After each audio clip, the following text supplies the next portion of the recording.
Very excited today to have Elaine Clegg as our guest on our podcast. Elaine was born and raised in Idaho. She's a longtime Boise resident. She has been serving her community as long as she can remember. She spent 25 years on the Boise City Council, and she was on the VRT board. VRT is Valley Regional Transit, our public transportation provider. On their executive board, she was on numerous advisory committees and councils over the years and has been the program leader of Idaho Smart Growth. A year ago, Elaine accepted the role as CEO of Valley Regional Transit, and she provides leadership, strategic direction, operational oversight for the Treasure Valley's Regional Public Transportation Authority. Listen, there's a lot to learn from Elaine. I can't wait for this podcast and learn a little bit more about her and her incredible record of service, but also learn about the future of transportation in Idaho. I know we are all really worried with all the growth of how it's going to keep up. So I hope you enjoy. This is Elaine Clegg.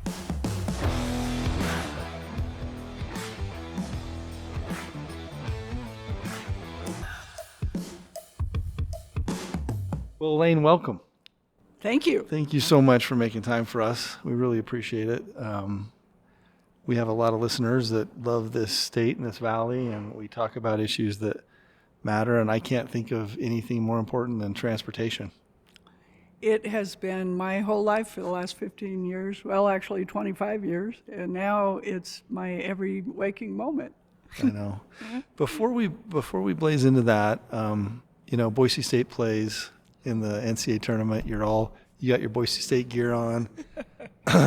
You played basketball at Boise State, but tell us a little bit about you, just your history and how much you love this place. Sure. So my parents are both Idahoans. They grew up in Emmett and Cascade, and met each other at the high school prom in Cascade in 1936 and got married 3 years later. And raised us here. My dad got a job in Denver in the late 50s.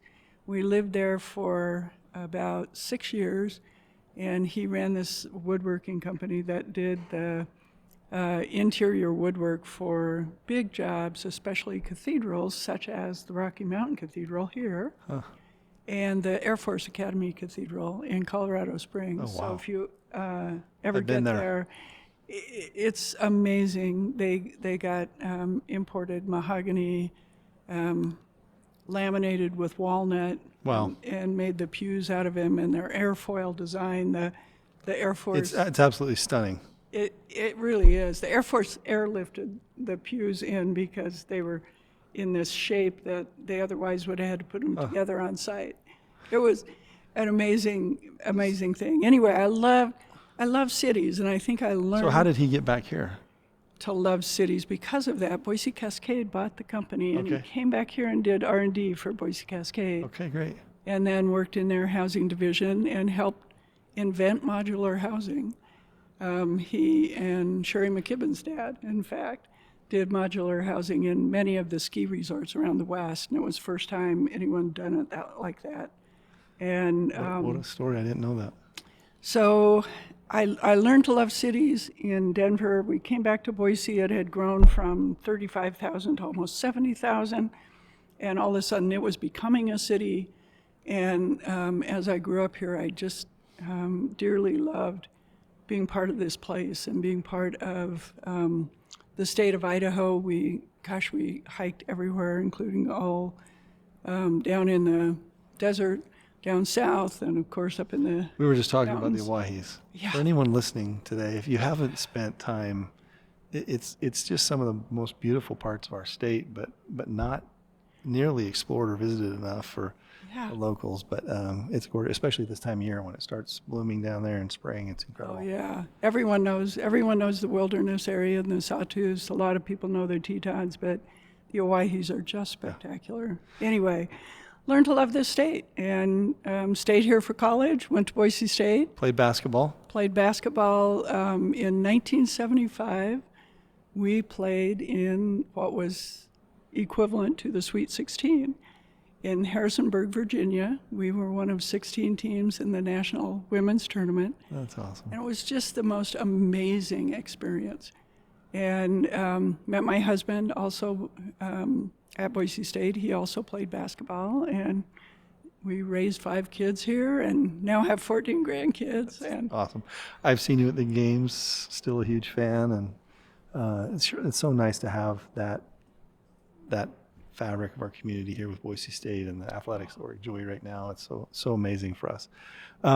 So I want to get into your public service because it's been an amazing run, right? I mean, talk a little bit about getting to city council and then your time on city council, because I think knowing how long you were there and how the city changed, it would be great to hear your perspective on just Boise and watching it change as a leader who helped shape that. Oh, thank you. It was a great experience, and I feel so blessed to serve with people I've served with, a fair number of them over the years. And I think the thing about local public service that we've sort of lost, especially at the national level, is that it's still about making the place better. It's still about serving constituents, about caring about the people and the place that you are, and trying to use that care to knit something together that's even better. And I think we did. So if I think back on my time on the city council, when we came into office, there had been a scandal at City Hall, and so there was a lot of sort of just repairing the feelings about the city and the way that people thought about their public officials, and I think we did a pretty good job of that. But along the way, we're able to build out all of the parks that were on the list. The city had bought a lot of land, which was great, but hadn't developed it. And so we, in that time, were able to get something on the ground at all of those pieces of park, so that everyone had a park near them. Adopted then a goal and a vision to have a park within a 10-minute walk of everyone in the city. And the city's now on its way to doing that. We worked a lot on transportation and land use integration. The 30th Street Master Plan, which is developed into what became the State Street Bus Rapid Transit Corridor, as well as all of the development that's happening now around CWI that you all are involved in, came out of a vision because there was going to be a new roadway, and no one had thought about, well, gosh, maybe we should look at what the land use should be if we're going to change all the roadway system. And so we did a full master plan around that new roadway and developed the Simplots were so generous in developing the Esther Simplot Park and all of the things that go with it, along with the Whitewater Park that's on the river now next to it. So all of those got added to the assets of the city, if you will. The 2 foothills levees grew out of an effort that I was involved in back in the 90s, late 80s, early 90s, to save Hulls Gulch. And the first city council race that I was involved in was as campaign manager for Ann Houserath after that effort. And in fact, we're able to create this nature preserve, which created an ethic of we can still develop the city, and we still should, but we should save these special places and give people access to them. Yeah. And so now the city has 37,000 acres of land in the foothills and 190 miles of trails that people, not just in the city of Boise, but all over this region, come and use. And it's something that you don't have to go travel to go do it. You just get to do it as part of your daily routine. Makes it such a great place. An amazing With the trail system, the river, and then the series of parks, we're just so blessed to have, I think, also some of the foundational families that have, created companies here, kept companies here, and then have given back to the city and our community. It's a pretty incredible story. I think that's why so many people are flocking here. I think so. My dad was a player in the Boise Philharmonic for years and years. And what did he play? he played violin. And then when we were in Denver, he played in the Boulder Symphony. but he was always involved in making sure that there were places for people to play, to perform, and tried before we left for Denver to get a new performance hall built. And of course, ultimately, Velma Morrison stepped up and the Morrison Center got built. And what an asset to the city to have those kinds of places. Well, I think I'm just sitting here thinking as you're talking, I think one of the first times I met you was when we had the crazy idea to fill the hole. And I'll never forget, like, the very first meeting I went to was with Mayor Beater at the time. And I remember him sitting there and kind of in his gruff way going, who are you? What are you trying to do? And then I think I met with you at some point after to kind of decide, hey, is this doable? Can we do this? And it was a wonderful experience. And then went across the street as we did City Center Plaza, and that was at the time that VRT had that money that they could invest in a transfer hub, but they'd already spent, I think, 3 different sites looking at it, and we had this really narrow window. So we got to work really closely during that. And what I've always loved about your leadership is it was so steady and based on facts and kind of principles that were really grounded, that I think you became the go-to because you had this history, and then you've been very involved in Urban Land Institute. How do you do it right? How do you figure out how to make all this stuff work? So it always felt like you were the adult in the room. I mean that seriously, like, okay, we got to go find out what Elaine thinks, because it was always so thoughtful. Did you feel that way, that it was like... Well, thank you. I will say that I feel like my mom and dad gave me the best grounding in the world. In being not just a thoughtful person, but being a good person, about not doing things for yourself, but doing them because they were for the common good and helping others. And that was just like foundational principles that I grew up with. And so that grounding, I think, once I got into public service, helped me approach it not in a way of what could it do for me or what could it do for my little group of constituents, but what could it do for the common good? What is out there that can make life better going forward for many, many people, and not just for me? And I really do attribute that to my parents and my grandparents, who, my grandmother, I have to tell this story, my grandmother came from Minnesota to Idaho. She grew up in a pretty wealthy family, kind of, was the debutante and all of those things. And the town they lived in burned down in 1910 in the forest fires in Minnesota. They were left with not much. And Idaho was the opportunity. And she finally agreed to come here, in part because there was suffrage for women in Idaho, and there wasn't in Minnesota. And so she came here, and she was always involved as a poll worker, as an election worker. She helped start the library in Cascade.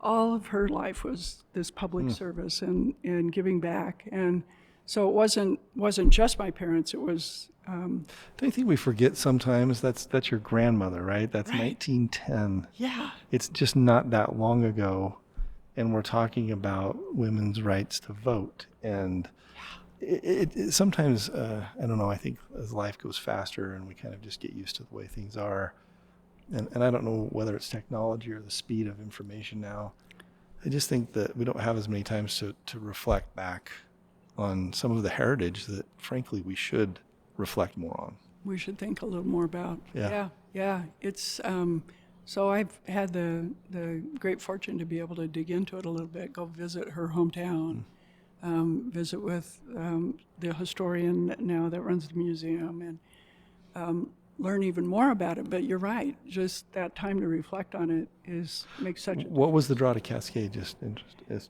So when they were in Minnesota, they had a sawmill, among other things. They had a hotel and some other things, and the sawmill burned to the ground.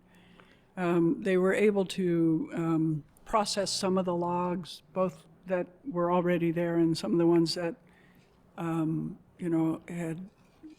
had survived the fire well enough to at least be harvested. But at the end of that, there was nothing. And Boise Payette was just beginning logging on West Mountain in Cascade. So they came by train. There was no road up there. They lived in a boxcar. And they and about 30 people ran a camp that started logging in that valley. And it was just, where else do you go to do that thing that we've always done as a family? Oh, Idaho. Did you grow up spending a lot of time up in Valley County? Lots of time in both Emmett and Cascade. My dad, then his dad was a master carpenter, so the other side of the wood, and he was a foreman at the mill in Emmett. And so we spent lots and lots of time. I'm gonna make us pivot to kind of what you're doing now, but I got to tell this story. So you're 25 years on city council. Yeah. You were the president of city council for half that time, about a third that time on leadership for half. Yeah, leadership for half, president of city council. Again, steady, thoughtful. Anyone listening can go back and see your fingerprints on almost everything. You're getting to where most people would say, hey, you got 14 grandkids?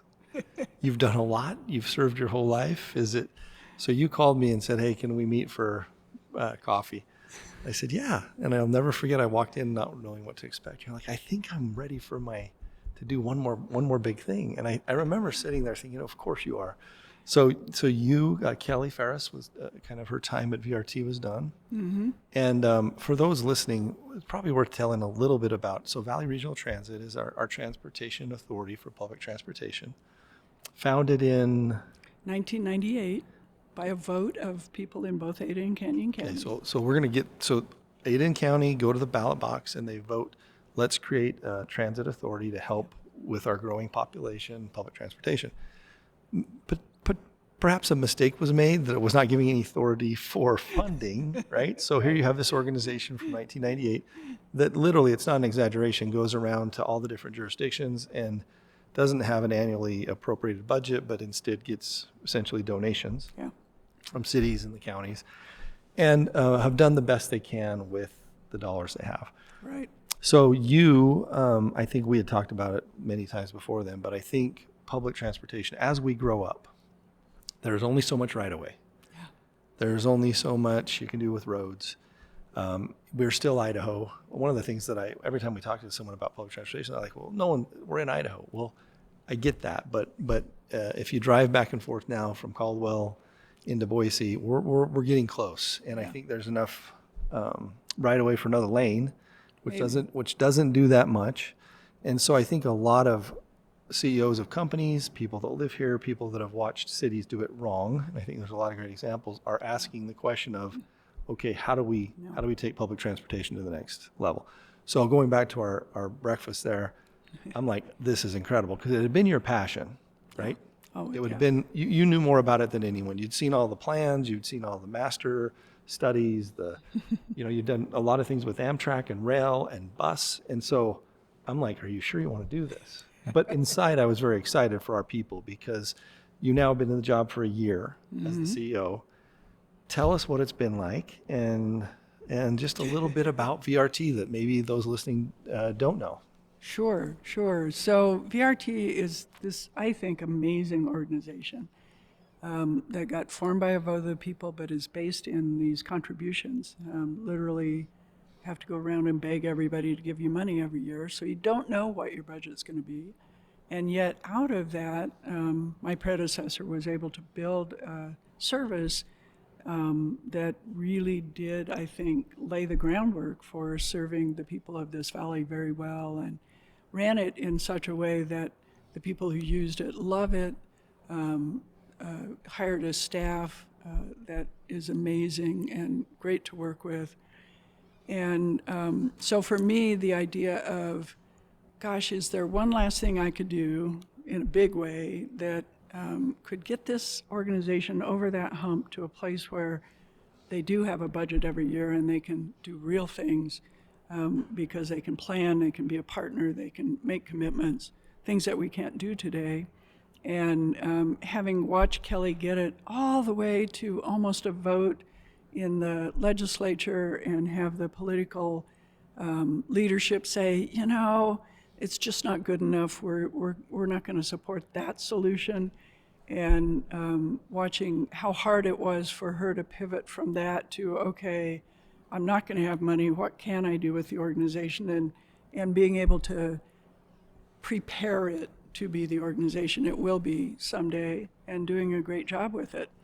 I was a board member for most of that time. My last stint as board president, I helped spur the idea of doing a long-range plan for the organization, which we'd never really had before. We'd had a 6-year plan. That was about the longest we looked out, because we didn't have any money, so how do you plan for any longer?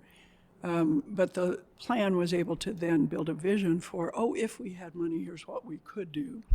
And so bringing all of that to the idea that, okay, what could I do if I took this job, if I was lucky enough to get chosen for it? And like you say, I've been there a year. The thing that probably is the most surprising to me is how inspired I am every day. I knew I loved public transportation. I knew I loved, the idea of making this a better place.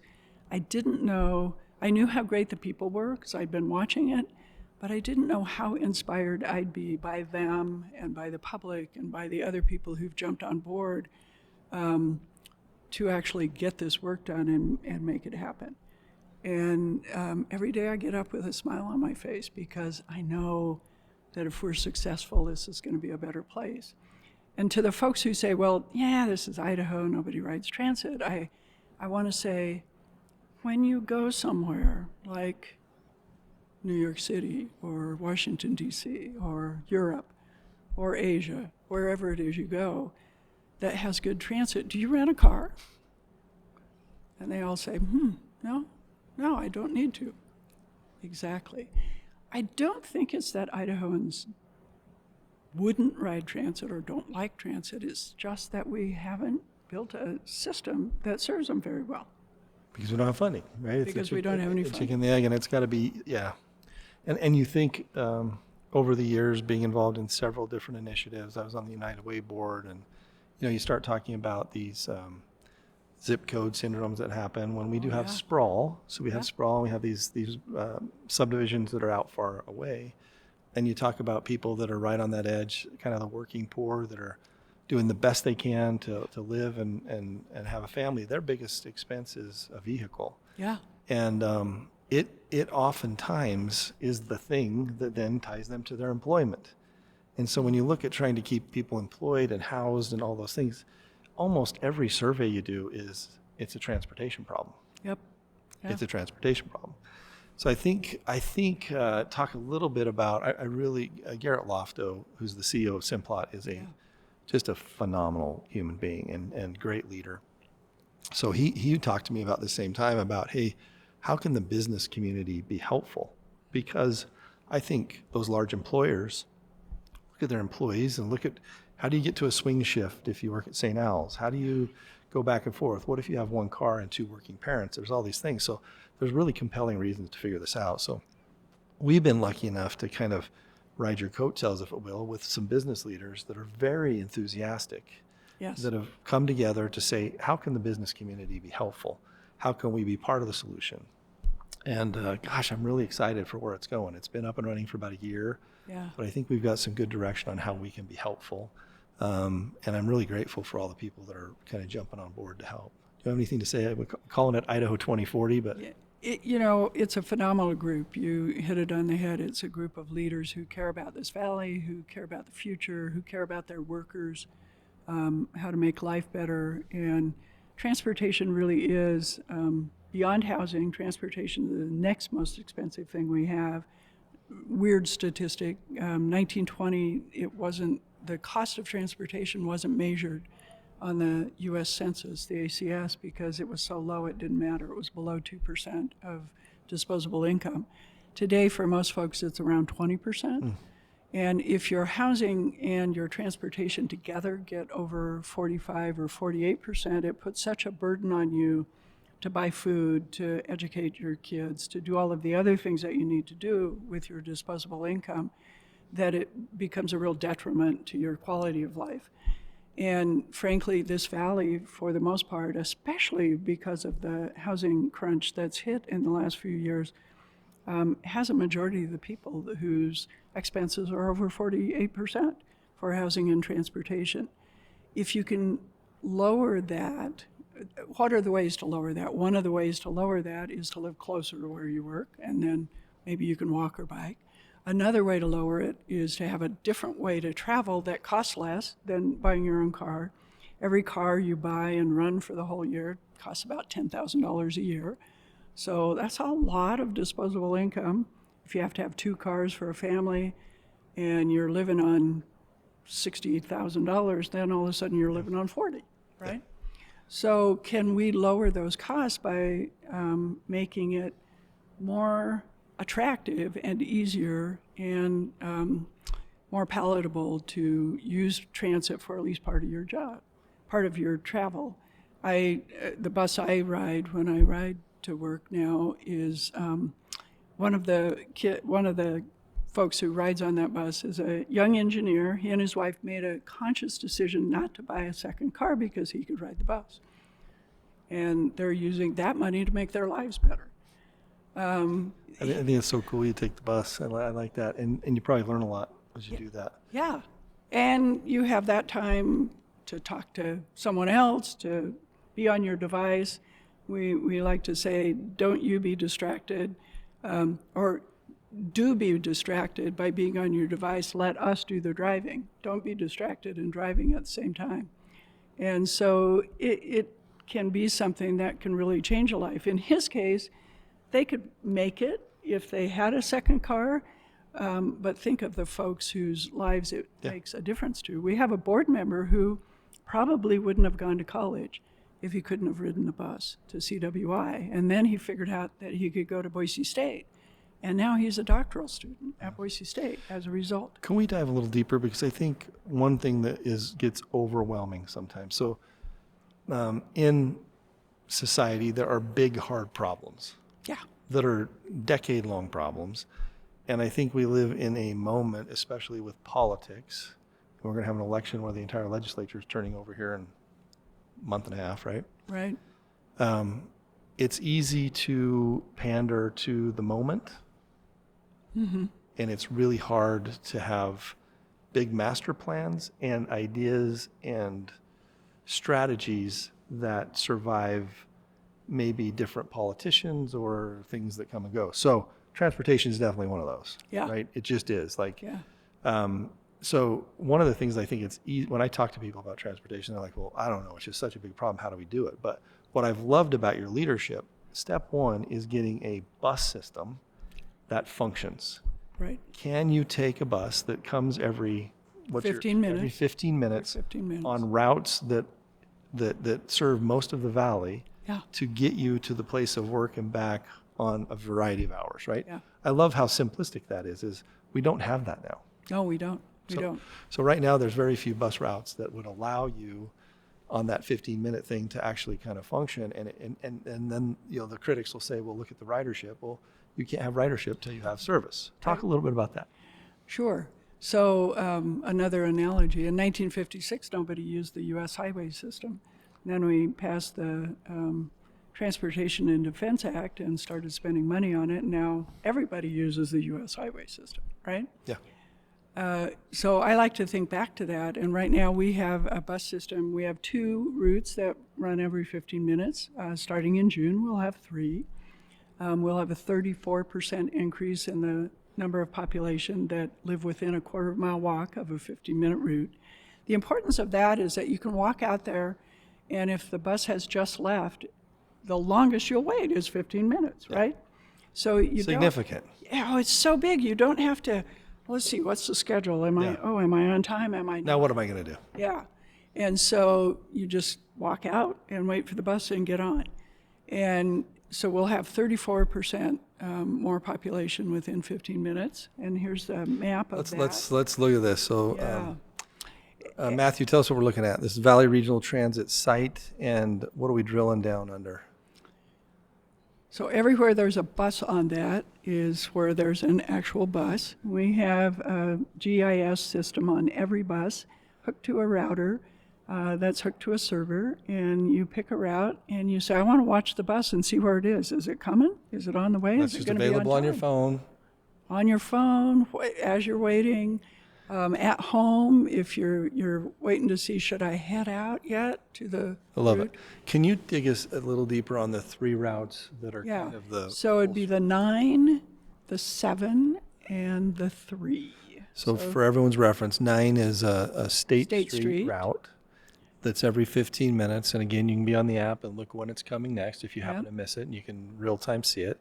And then what's the next one? The 7, and that's Fairview. And right now it's 30 minutes, roughly, and it's going to be 15 minutes starting in June. That's fantastic, because that probably covers a big part of the household population.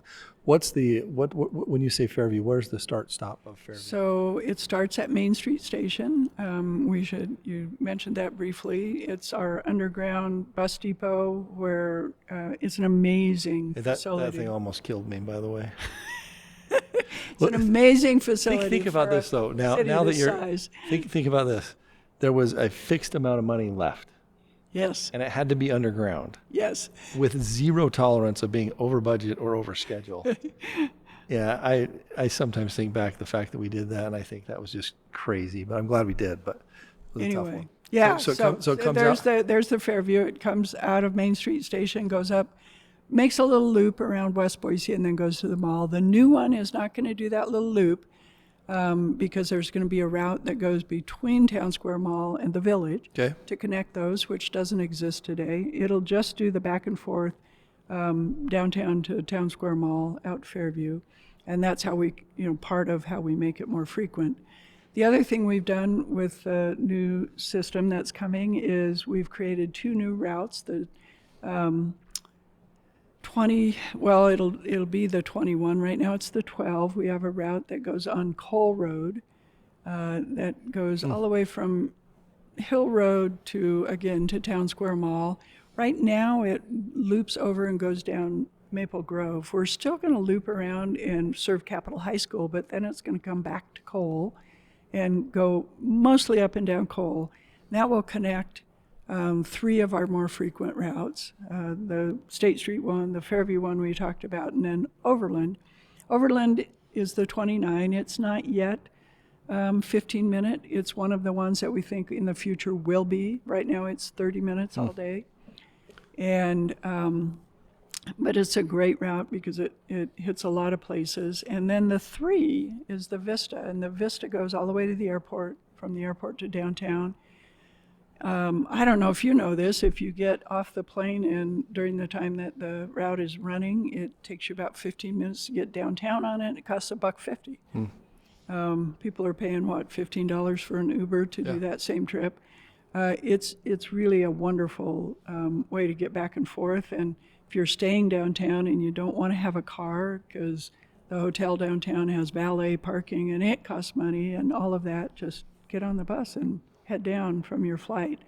But in addition, it picks up all those neighborhoods there on the east part of the bench and moves them around.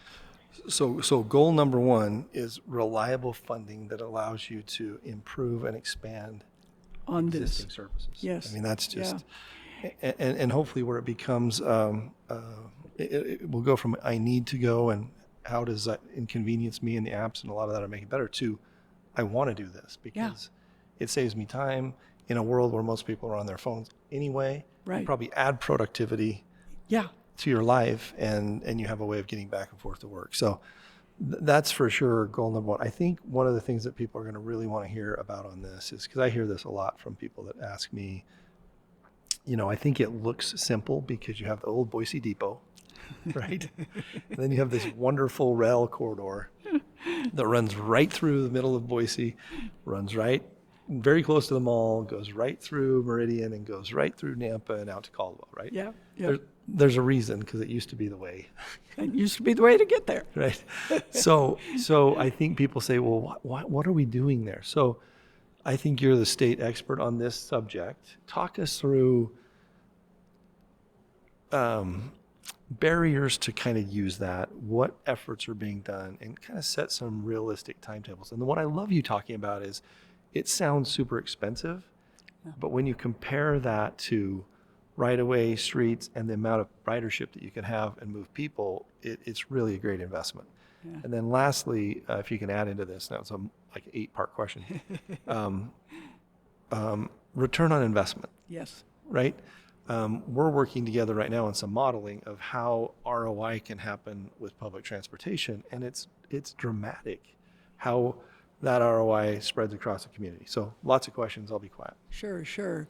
So you mentioned I've been focused on the bus system, and a lot of people here say, when are we getting light rail? And even with the rail corridor, they liken it to, we'll get light rail someday, right? And what I've told people is we're not going to get light rail because A, we don't have the demand yet, and B, we don't have the money. So I'm going to make the bus system the best we can. But in the meantime, we're going to have a different kind of rail. We're going to have heavy rail. And I'm convinced that we're going to have it. But you're right, there are a lot of barriers to it. So there is a rail line. Most of you see it every day. It runs all the way from Gowan and Eisenman near Micron to the Boise Depot, to the Town Square Mall, through downtown Meridian, through 10 Mile Plaza, through CWI Idaho Center, through downtown Nampa, to downtown Caldwell. We've done a quick analysis. There's about 58% of the population and 69% of the jobs within the two urbanized areas, UZAs, as they're officially known, are within 2 miles of where the likely stops would be on that rail. So let that sink in a little bit. 58% of the population, 69% of the jobs. This is an amazing corridor that just doesn't exist in most places. Yeah. You can't go back and retrofit that kind of corridor. And right now, it's the majority of it, 25 miles of it, is being used by only about 30 cars a day delivering freight. And the freight is really important, by the way. It's not that we want to get rid of the freight. The freight should, in fact, double, probably, maybe triple. Who knows? There's room for more freight. But there's also room to move a lot of people. So you talked about maybe there's room for one more lane on the freeway. That maybe comes with about a $2 billion price tag from what I've heard. That one lane will move about 1,000 people an hour. Given the traffic that we have, perfect conditions, it would move maybe 1,500 people an hour. A rail line can easily move 10,000 people an hour. And if it gets crowded, you add another train or another car, and you move 20,000. Mm-hmm. And it looks like the investment won't be out of hand. I don't want to speculate what it will be, but Compass right now is partnering with all of the agencies in the valley, including VRT, on a study of that rail corridor called a Planning Environmental Linkages Study to see if it's the best alternative for high-capacity transit. So you have to compare it with the freeway, with Fairview Avenue, with, what are the other ways you could get people to and from, and what would it cost to make those high capacity? In the case of the rail corridor, you've already got the right-of-way, you've got space on it, it doesn't have other impediments because there's not, with the exception of the freight that it moves, there's not congestion that you have to work around. So we're pretty confident that it's going to score pretty high on this study as the potential for using it for high-capacity transit. If any of you have been to the Salt Lake Valley, they have a similar thing. It's called the Front Runner. It moves a lot of people every year. They're right now doubling the capacity of it because it's so popular and so well used. When you think about cities that are similar to us in size and pressures on infrastructure, is Salt Lake one you look to as an example of kind of how they've worked their way through it? I don't think it's perfect, but I think they've done some nice things. Is that one of the ones that that's certainly one? Yeah, that's certainly one. An interesting. There's a few comparisons. So, to me, Salt Lake is great because they've done everything. They've done light rail. They've done good bus. They have the heavy rail on the Front Runner corridor. So you get to see all of the different solutions in one place. Reno, Nevada just has a bus system. They're about half our size. They move 5 million people a year. We move 1. Now, they have So it's a great example of a really robust busing system that is used. that's well used. Now they have the advantage of the casino workers who are kind of the captive audience Yeah. who really need the bus. But still, regardless, Eugene, Oregon moves about 5 or 6 million people a year. They have the real focused concentration of college students. Spokane, exactly the same size region as this, again, only bus-based, moves 10 million people a year because they have so much. Well, I hear service. that. It sounds like where your focus is the robust bus system. It is absolutely where you're going to get your ROI first, because Yeah. we've got, and with those numbers, we've got exponential growth Yeah. just in ridership while we're waiting for some of these longer term solutions. And so we think if we had money, we could implement that kind of a bus system. The plan that I talked about earlier is that plan. We could implement that in 3 or 4 years. The rail, when I came in, I still, in my heart, I still think it's possible in 5 years. There's a lot of headwinds. Union Pacific owns that corridor right now. You talked about Garrett Lofto. He and I are thinking about a strategy to talk to Union Pacific about understanding if there's a better way to, another way to use that corridor and use it, make it a high performance corridor, which means moving more freight and moving passengers, not getting rid of freight. There would be a lot of infrastructure changes that would need to be made, although people think that we'd have to do grade separated crossings. The passenger trains are so short. They're 8 cars. They're gone in 30 seconds. I don't think the grade separated crossings are going to be a big issue. That means overpasses. Right. Or underpass. Underpass or overpass, exactly. Somehow you're Thank you, bypassing the thank road you. so that Yeah. you don't have to stop. So But that your w- point is that it's there seconds anyway. Yeah. And you can time it most likely with stoplights that are already exist around it. Yeah.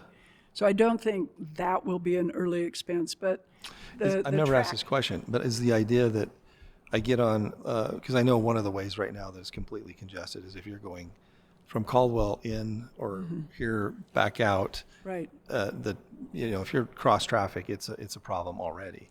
Is the idea that you would get in that rail and then the streets would the rail would be the primary Yeah. driver of this. You'd have essentially a stoplight when it came through, Yep. and it would just go. How many miles per hour does it go? Well, right now the track is what's called Class 2 track, which passenger can use at 40 miles an hour. We'd want at least Class 3, which is 60, and probably Class 4, which is 80. We probably wouldn't run 80 miles an hour, but you want the track that can do what you need it to. The average speed, I'm trying to remember the average speed on the front runner, but we'd want an average speed that would meet or beat what people get on the freeway in a car. Your point is, look at the ridership of Frontrunner in Salt Lake. Yeah. We have a very predictable pathway. Yeah. If you could get on a heavy rail and go, let's say 60 miles an hour, Yeah. or whatever, and you got to where you were going at the same time or faster, and you were productive along the way, Right.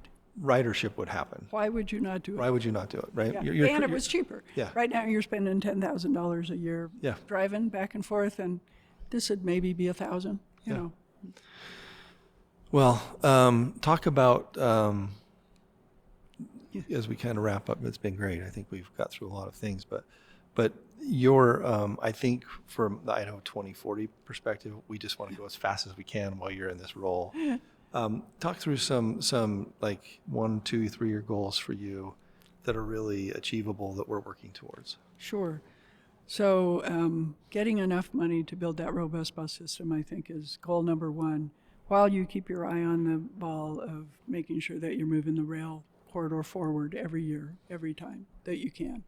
So Idaho 2040, thankfully, has been just amazing in talking about how can we do an education campaign so that people understand what these choices are and what the ramifications of each of them are. So in this next year, really leaning into that, letting people know, awareness, conscious raising. What I love about one of the things you should talk about is I think the legislature, because it does turn over quite a bit, and frankly, we're seen as the great state of Ada on a lot of issues. If you spend a lot of time outside of Ada County and they're like, well, we don't what are we talking about that? We don't have that problem. I love how much time you've spent at the State House this year, just like educating the legislators on issues and problems. And how has that been? It's been great. Very receptive. People have not understood previously the things that I'm talking about, and really, I think, grateful to understand some of the nuances of why this is important and why they should pay attention, how it impacts their region, how maybe they don't need it today, but if it were available in the future, it would be a valuable thing for them. Like I say, for the most part, just really, really great reception. Really looking forward to the interim after the session's over, when you can maybe sit down in a little longer conversations and kind of dig into some of this stuff. Right now, it's pretty tough to Yeah. get their ear off something that's heated already, right? Well, Elaine, thank you. I can't thank you enough. Like, this is legacy stuff, and it's just a pleasure and honor to be able to help in whatever capacity we can. Keep it going. You're a Idaho icon, and I just thank you for your service, and for when a lot of people would be turning it down, you're turning it up because you love this place so much. I mean, I think when I talk about you, I think of all the great Idahoans that just love this place and want to serve people. And you're at the top of that list. Thank you very much. Oh, thank you. You are part of that list as well. Yeah, thank you. Thanks. How long did we go? It's pretty good, right? I talk too much about stuff, but that's okay, right? It was awesome.